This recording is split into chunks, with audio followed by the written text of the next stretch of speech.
Hello, this is Greg Allison with Galactic Gregs and Green Gregs coming to you on the 4th of August 22. Time on deck is 18:50 hours Central Daylight Time. My friends, I'm going to tell you this. We have the technology, we have the systems already developed to completely take out all ICBMs coming at us, all hypersonic missiles, and everything if it's just properly integrated between space launch boosters, interceptors, and weapon systems that we've already developed. This can be done. What we need today, with all the tension in the world, with all the ruckus being made about Sarmat 2 missiles, about hypersonic missiles, about possible launches of DF-26s and DF-21s on Guam and Okinawa, DF-17s on their carriers. We need systems to stop this, and we can develop them. We need a Doolittle type effort. If you know what Doolittle was, he was a guy that came up with a way to put flying fortresses on aircraft carriers to make a bombing run onto Tokyo. Of course, they couldn't fly back. They couldn't land on the aircraft carriers. They had to land in war-torn China, which was under Japanese occupation, which wasn't a good thing. I meant that guys got captured become prisoners of war. But that was the we can do attitude in which they threw a mission together real fast and totally caught Japan and Tokyo by surprise. They did not expect to get bombed by America right off the bat after hitting Pearl Harbor. This is the kind of thing that I'm talking about, guys. And I'm going to talk to you and show you. I'm going to go through what these various interceptors are, their weights, and how many of them you could put in these various space launch booster concepts that I've been talking about. So you're going, holy smoke, Greg, you're talking crazy stuff. No, this stuff exists. What you've got to do is just integrate this stuff together, and you'll have to come up with some drone swarm software to go with all these interceptors so they'll act in cohesion. But this kind of software is already in development. A lot of it has been developed. And with the data fusion systems that the military has, and the kind of data fusion systems we were looking at back when I was working missile defense, strategic defense initiative in the 80s, yes, we were looking at data fusion for stuff like that. How you would have a fleet of ICBMs coming at you and all the decoys, how you would distinct threat object maps to distinguish what was decoy, what was warheads, and then how to assign what weapon to what warhead. This was ancient technology by today's standards, guys, and we could do this. But we got to have a can-do, not a milk the government contract attitude toward it. We've got to have some thinking out of the box. But the systems exist. I'm going to go through them. I'm going to go through them one by one by one. But hey, the really crazy thing about this is all it would take would be sand. Of course, you'd have to deliver the sand to the right place, right? But these kind of velocities. Listen, I worked on the ARIS program, Exoatmospheric Reentry Interceptor Subsystem. We had a kill vehicle. It was an interceptor, meant to fly on a Minuteman missile. It was the prelude to what became the ground-based interceptor, which is based in Fort Greely and Vandenberg Air Force today, having been built by Boeing, which was the Army-developed anti-ballistic missile system. Now, my friends, I got to tell you this: the ARIS was the descendant of something called the Hohmann overlay experiment. HO. That thing put out spars of metal ribs, and it actually intercepted its target with that. Well, we planned to, with our vehicle, our kill vehicle, was going to throw out a little net, not nearly as big as the Hohmann overlay experiment spars threw out, a net, which was actually made, just a small one. It was made from a crash bag in a vehicle, a safety crash bag in a vehicle, basically, except it was going to be thin, and basically we were going to fire an air cartridge into this thing and it blow this thing up real fast, just instantly. All I was going to do was throw plastic out there. The plastic was going to be enough to kill a kill vehicle if it hit it. I mean, a reentry vehicle. Because at these velocities, at hypersonic velocities, very little mass carries a lot of energy. A grain of sand would hit like a dynamite stick. And by the way, these shields on these hypersonic vehicles and on re-entry vehicles have to be able to withstand 4,000 degrees heat. And so they're typically ceramic. They would crack these. Even titanium will shatter when hit with this stuff, guys. So you can absolutely shatter the heat shields. You shatter the heat shields, the vehicle's gone. It's done. And all that, it's going to hit a lot of dynamite anyway. So it's done. We even looked at the idea we thought, but just by flying close enough, we might strip the electrons out of the incoming warhead. But we found that wouldn't work. But we actually looked into that. That was one of the things that we thought was possible. But so you can take these systems. I've talked about fragmentation devices and things like that, but it wouldn't take anything. Your fragmentation, if you want to use fragmentation, probably number 9 birdshot would work best. I'll go into that in a little bit.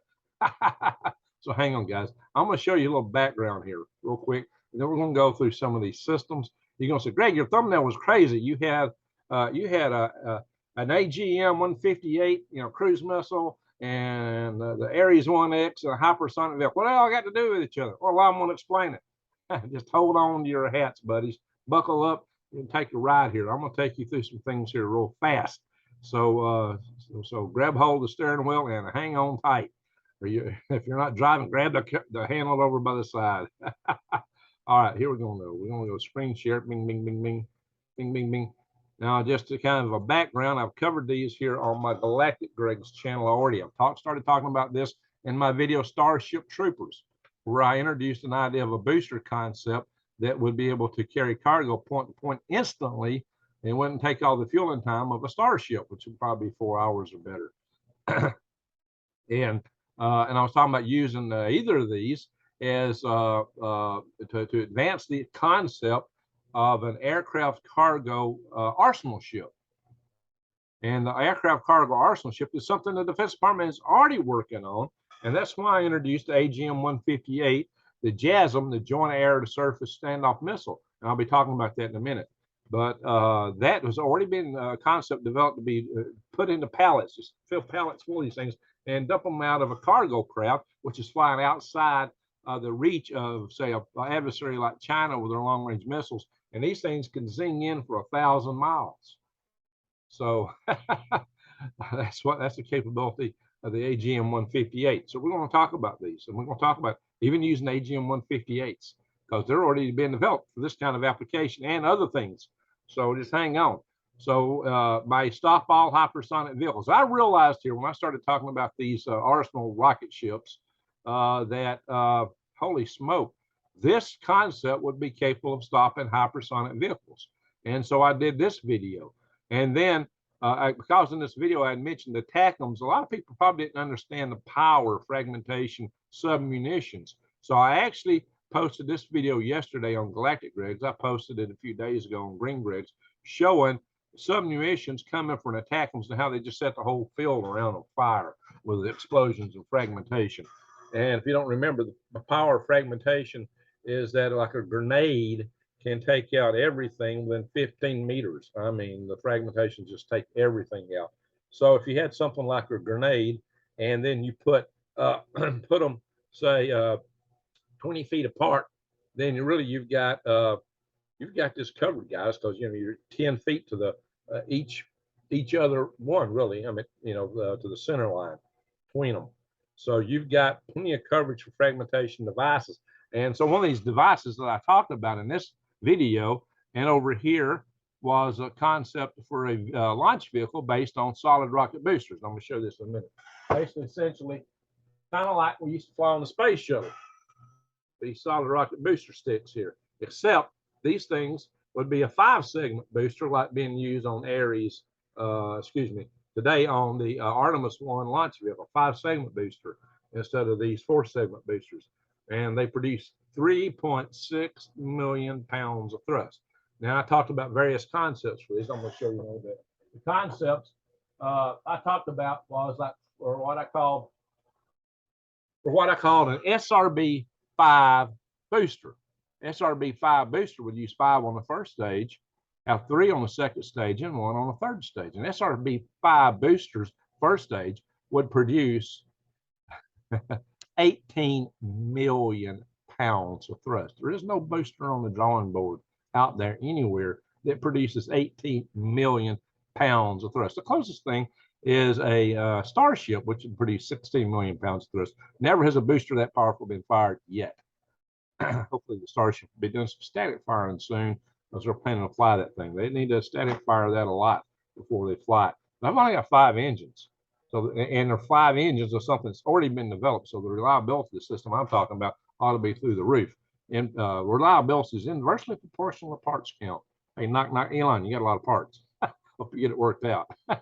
You have a lot of reliability with all those parts you got there in that Starship, my friend.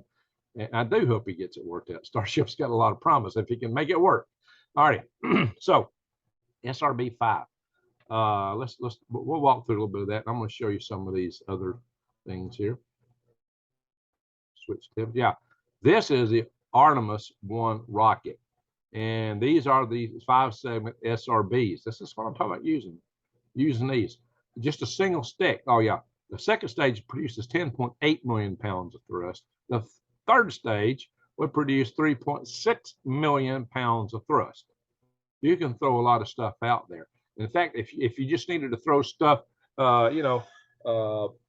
several miles down range, if you just needed to get up, 40 miles, or like what the booster would get to for it burn, it'd burn out at 20-something miles, but go about 40 miles, burns 2 minutes.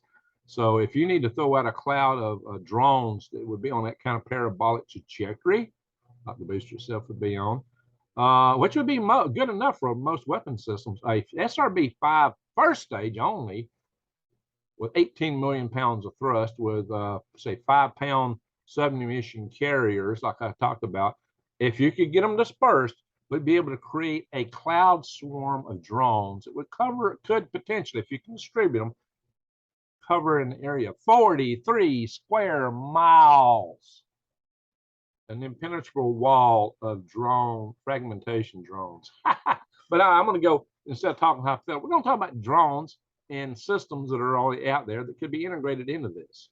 That's how this video is going to differ from the others. We're talking about weights.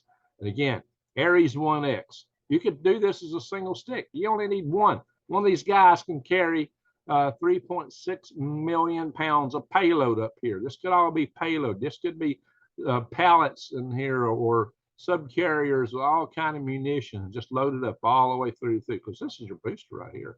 Flight computer and avionics would all be up here in the forward skirt of this thing.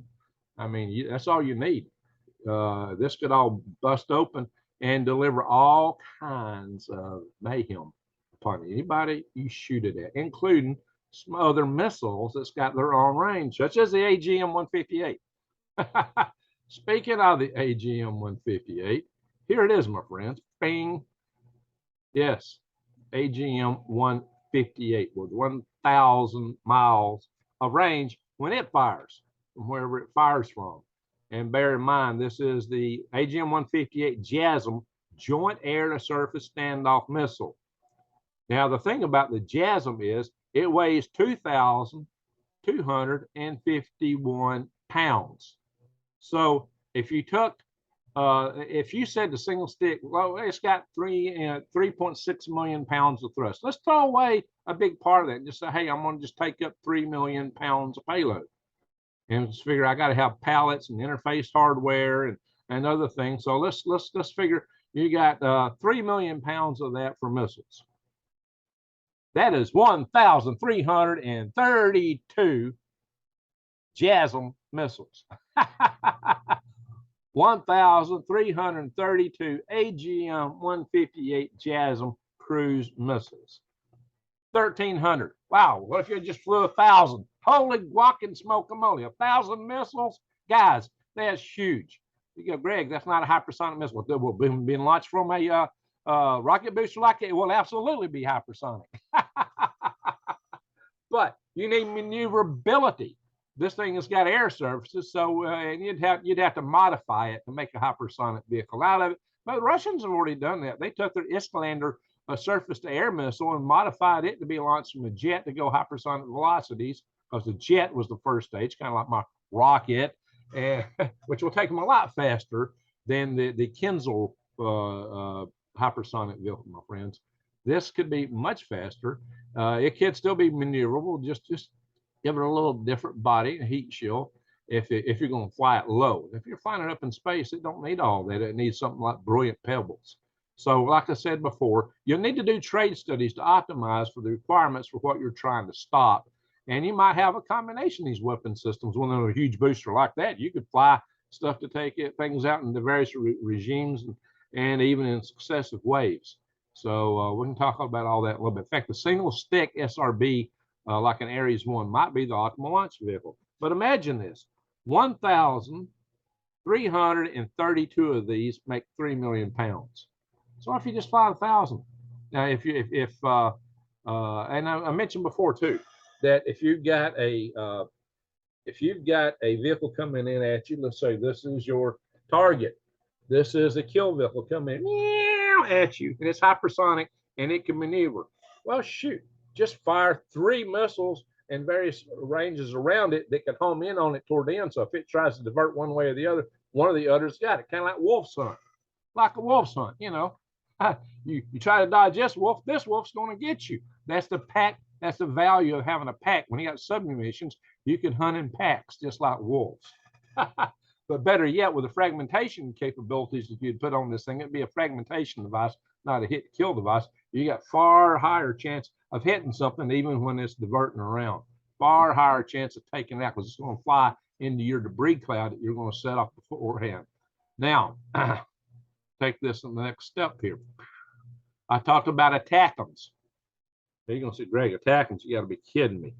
ATACMS just a little, yeah, it's great for, use in Ukraine. Actually, we don't have the ATACMS in Ukraine. They got other smaller munitions being fired from HIMARS, the M142, and from the M270 a multiple launch rocket system. This is a picture of the M270 multiple launch rocket system here.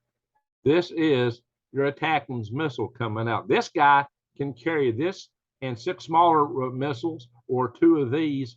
The HIMARS can carry one of the others, like half of this pack. So believe it or not, the MLRS has more launch capability than HIMARS, but this HIMARS fits on a regular utility truck vehicle like the military uses, instead of this being a specialty platform. So the military kind of likes HIMARS better. This guy has a lot of capacity here, this ATACMS rocket.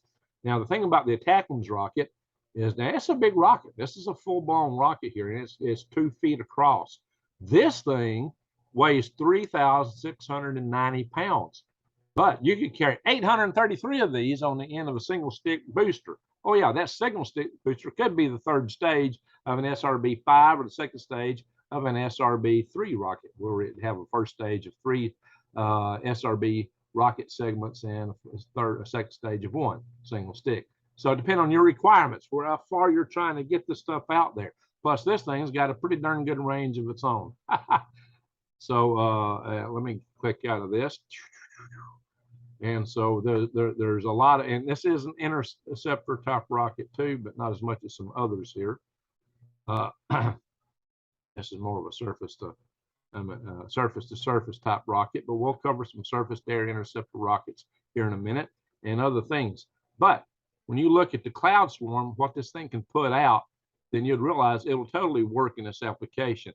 For here is one coming in. You can see the top is already starting to separate here. I'm going to blow this up. I covered this in the other video. I won't go through it as much in this video. I'm just going to show you real quick. Spinning up, slings that out. All those submunitions slung out. Look here. Here they are. These are the submunitions coming out. A whole cloud of them. Each one a fragmentation device. Look, when they hit, it's fire all around. Boom, boom, boom, boom, boom, boom. They're destroying everything in the vicinity. They totally, where these things are coming and hit that tower, are totally wiping out everything. You see all this stuff, all this debris flying off? Any of this would take out a reentry vehicle, a hypersonics vehicle, a heat shield. All of that would take them out completely. So where were you on March 2022 when President Biden signed the death warrant? That is some commercial. Gonna play the video to the end. Anyway, so there you go, my friends. That's the HIMARS, the ATACMS rocket, which can be fired from HIMARS, or you can put them on this SRB. But 833 of these on a single stick SRB. You're gonna do an SRB-5, well, multiply that times 5, 833 times 5. There you are. That's what you can fly. Better than that, actually. Because now, all right, now Aegis. Let's think about things like Aegis. Aegis. You know, this is a big missile system. This too can be flown on our system here.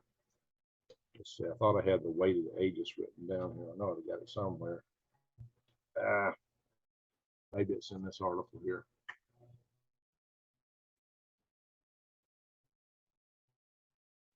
The Aegis is an interceptor. This is a strategic missile in and of, here it is, I got it. These things are big rockets. These are not small. These are ground to space launch intercontinental ballistic missile interceptor systems. This is a full up interceptor, my friends, with control surfaces and all kind of neat things to it. This is the Aegis, ballistic missile defense missile here, guys. So the Aegis is heavy. Aegis weighs 32,000 pounds. 32,000 pounds for this Aegis rocket. It is not small at all. But you can still put 93 of these on a single stick SRB. You probably wouldn't want to put them on an SRB 5 or an SRB 3. When I say SRB, I mean solid rocket booster 5 segment, 5 boosters on first stage. SRB 3 would be 3 boosters. If I talk about a 5, I'm really thinking if you got a 3-stage version of it, you got 5 boosters, 3 boosters, and 1 booster. So one single stick SRB launched from the ground carrying this, it would extend the reach of these, and these already have a mighty good reach. But imagine you could lift 93 of these within the 3 million pounds. 93. You've got a cloud swarm basically of 93 absolutely fantastic interceptors coming at you and whatever you're launching. So this is not trivial. This is something you'd launch when you're being fired salvos at. If you're not firing salvos, we're firing onesie twosies at you, then you just launch maybe 3 Patriots or 3 of these Aegis missiles. Not Patriots. I'm not even talking about Patriots today. Brilliant Pebbles. Started out with Smart Rocks. There's Ronald Reagan, and there's Edward Teller. Back when there's the Lowell Wood, Edward Teller, Ronald Reagan. This is when they were introducing the concept of the Brilliant Pebbles rocket. Not rocket, but it's interceptor system, guys. Brilliant Pebbles have different weights for their concept. They come in at several different weights. The heaviest one is, well, they range from 1.5 to 2.5 kilograms. 2.5 kilograms is 5.5 pounds, which is real close to what I was talking about the other day when I was talking about 5-pound interceptors. I wasn't far off. But this guy has these. This is optimum for in space because it don't need aero control surfaces. Look, you don't have a tungsten rod in here. The hit with this thing, the direct hit with this thing is all it takes to take out any kill vehicle, this is a kill vehicle, take out any re-entry vehicle, any weapon system you want to take out. These divert thrusters are able to make this thing maneuver like crazy. This thing is highly maneuverable, just like a what? Just like a hypersonic vehicle, actually more maneuverable. It'll be traveling at hypersonic velocities.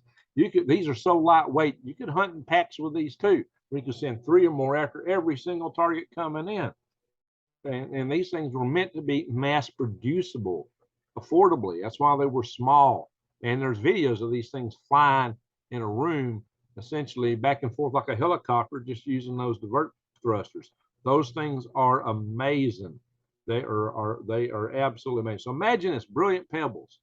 So if you take 5.5 pounds and you divide it by 3 million pounds, so you got 3 million pounds of payload space available for these Brilliant Pebbles, you could take a 545,454. Let me repeat that.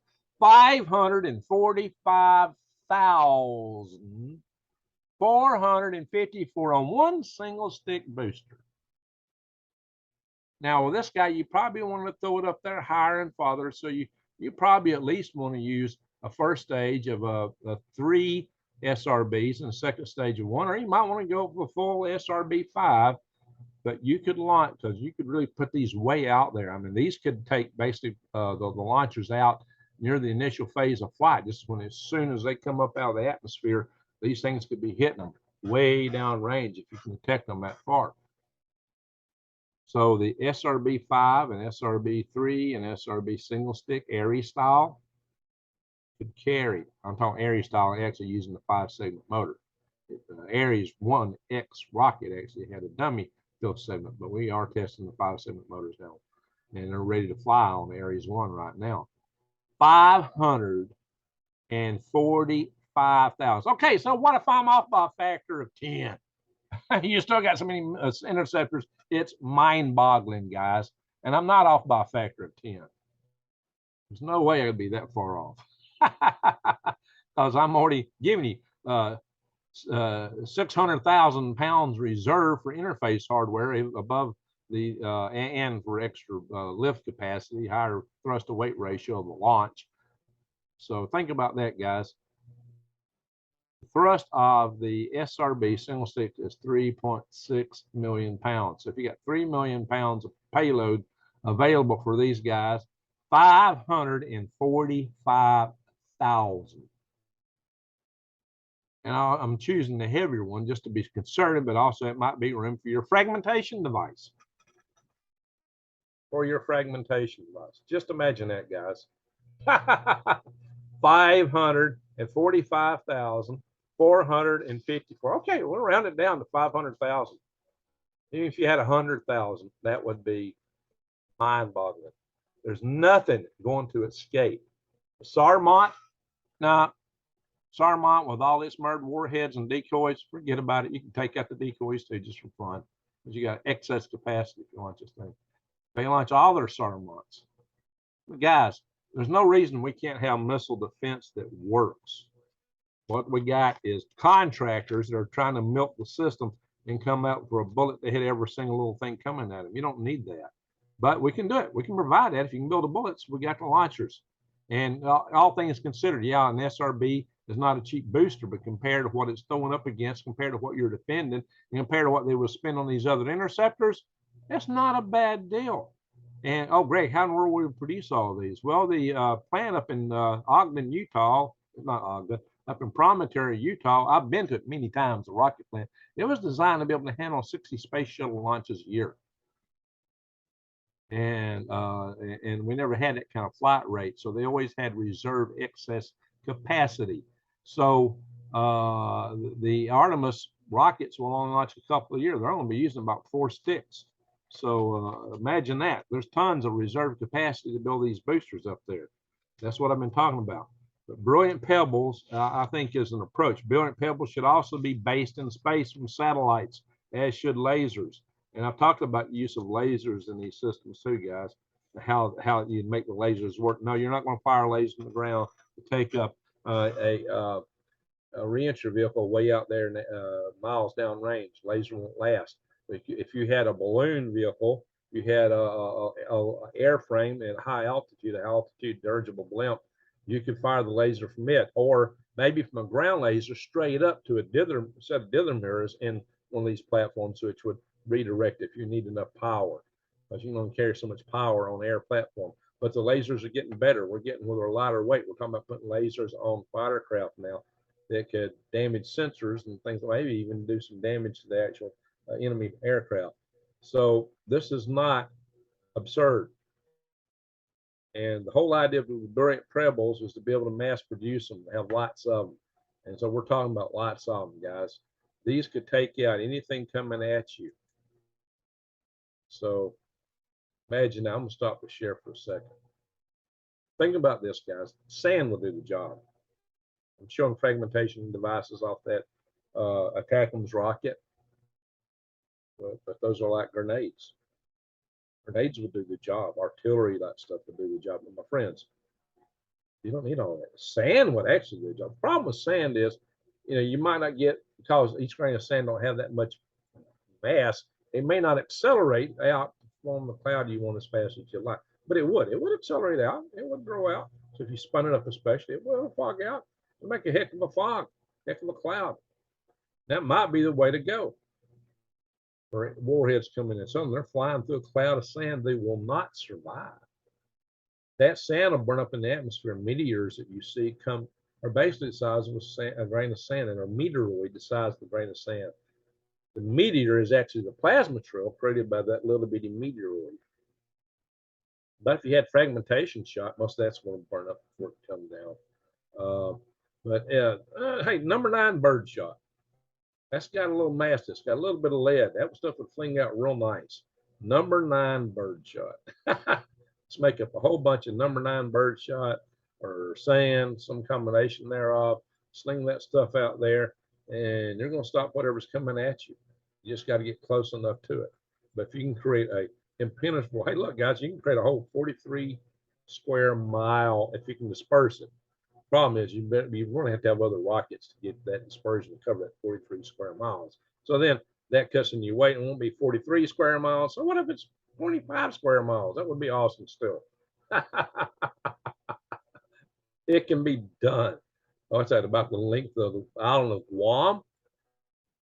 So think about this. Yes, we can stop Sarmat Satan II. So the unstoppable, according to Vladimir Putin rocket, is absolutely stoppable. And I've told you how to do it.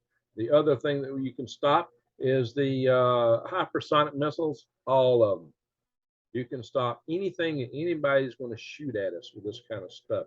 These things could be, hey, I would take these single stick and maybe some two-stage vehicles and put them in Guam, maybe even a few maybe 1, 3, or 2, 3 stagers in Guam.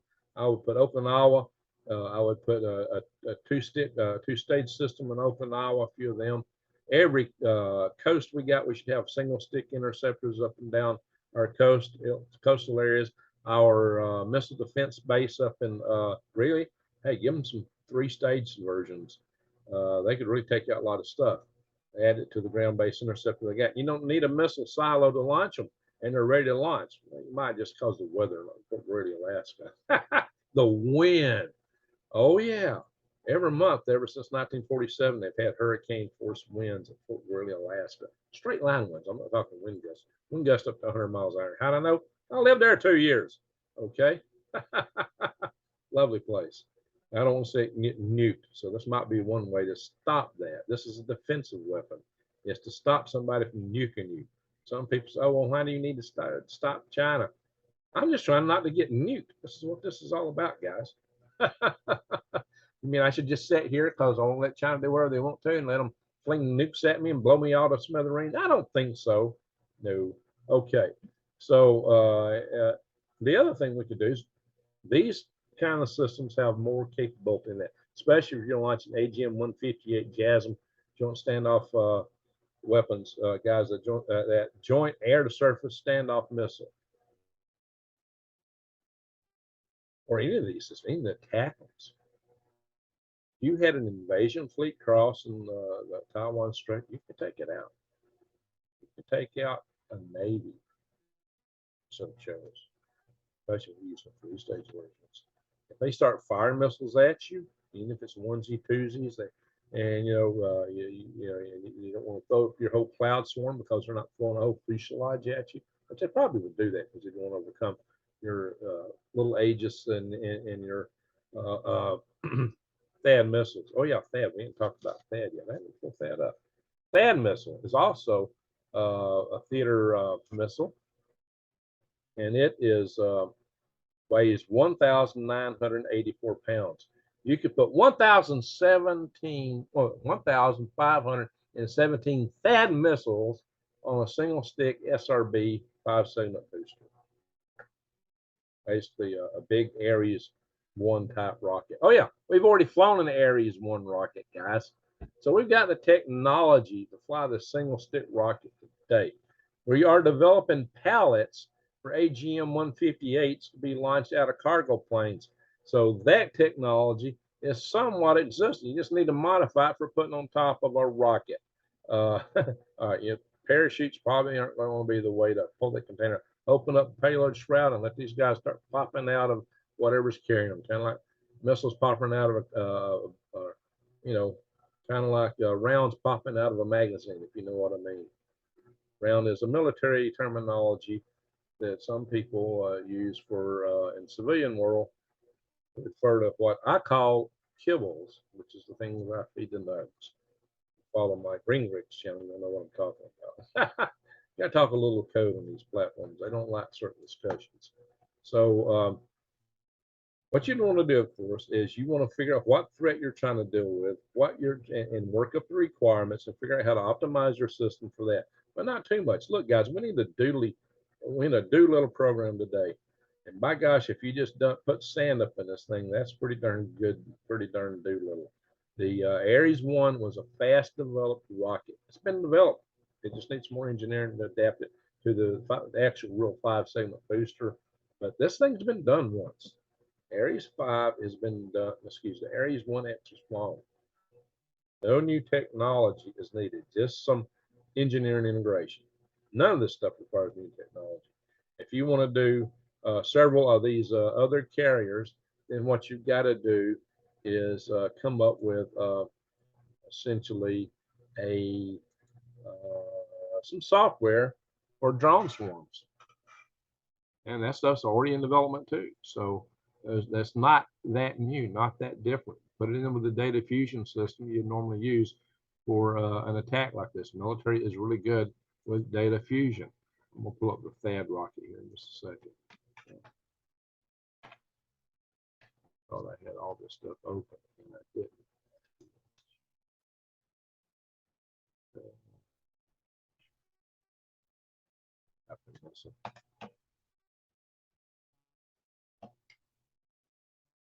All right, this ain't coming up.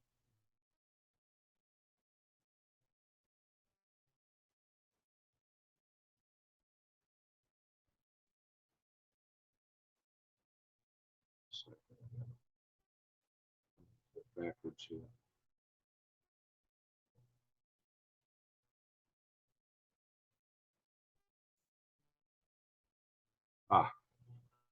Why did it come in when I typed in THAAD? I had to type in the whole thing. That's odd. It's in the search engine here. Anyway, let me show you THAAD. Share.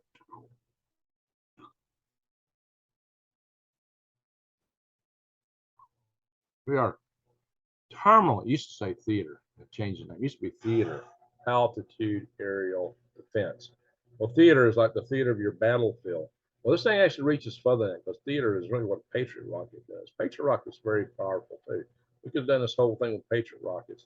Patriot rocket is an interceptor rocket. Aegis is an interceptor. Pebbles are interceptors. THAAD is an interceptor rocket. This is bigger, of course, than your ATACMS. This is an interceptor. We need a whole lot of these in Guam right now, a lot more than what we got. That rocket weighs 1,984 pounds. You could put 1,517 of these on a single stick SRB.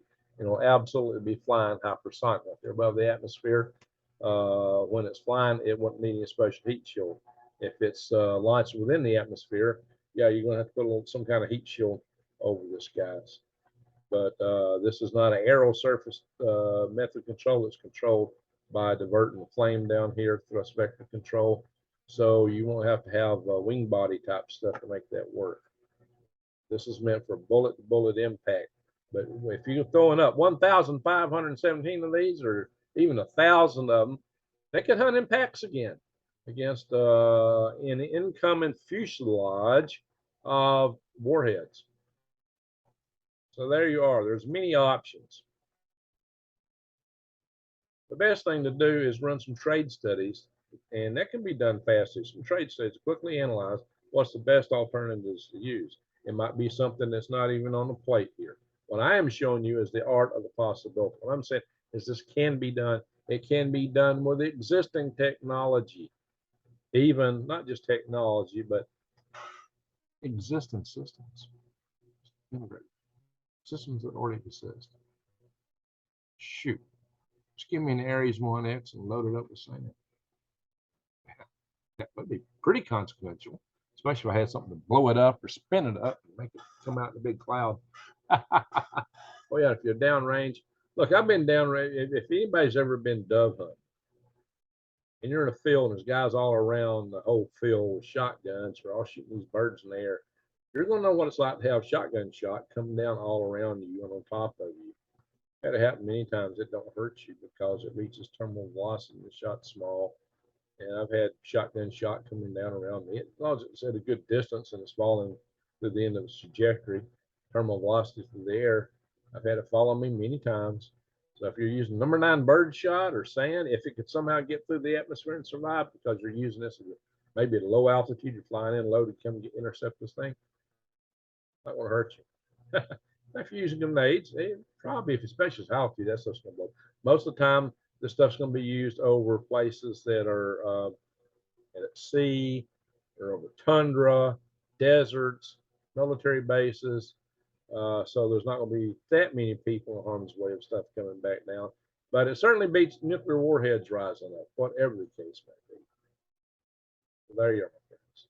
I've even said you can launch your stuff up high enough and just start and just let these things explode and just drop a rain of fragmentation devices and just rain curtains of these things and take out stuff coming in. So many ways to do this. All this stuff deserves some study, some trade studies that should be done fast.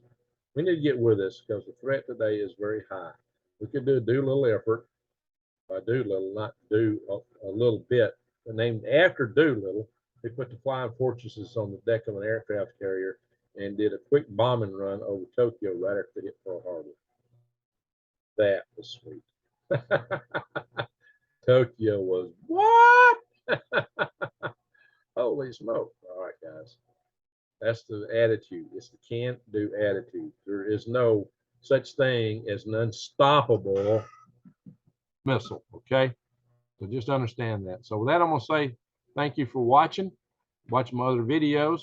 Check out my other channel. If you're watching on Galactic Gregs, check out Green Gregs. If you're watching on Green Gregs, check out Galactic Gregs. I'm going to focus on Galactic Gregs first. So everyone, thank y'all, and Greg out.